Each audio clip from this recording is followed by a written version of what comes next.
सुवर्णपुर जिला तरभा block BDO Gangaram बुड़ेकंक आर्थिक क्षमता को प्रत्याहार करिसेंती जिलापाल तथा जिला परिषद मुख्य निर्वाही अधिकारी डॉक्टर नृपराज साहू।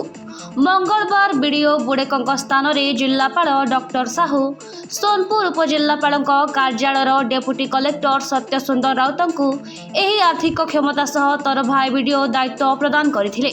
जिलापाल पदक्षेप वर्तमान जिले में चर्चार विषय पलटि।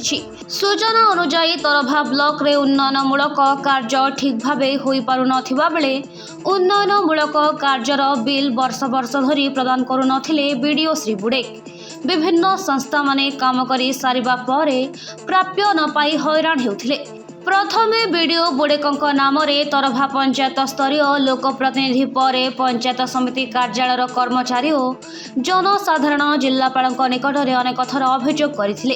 एपरिकी अभियोग हेउथिला जे बीडीओ जंत्री मानकु ऑफिस रे स्थान न देई बाहर बसाउथिले।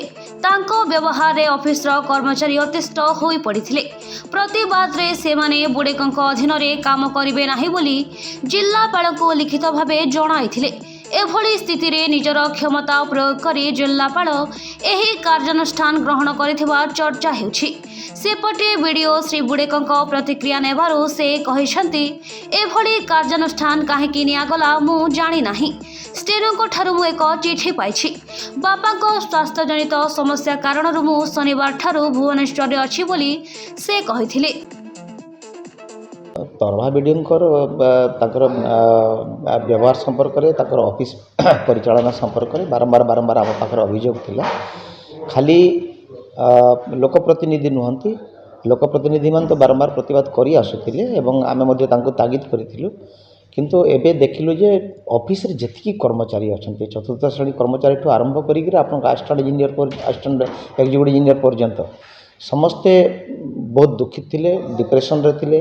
आसिक समस्ते दाबीपत्र देइथिले मो पाखरे कि आमे समस्ते समूह छुट्टी जीवु नले इस्तीफा देबु।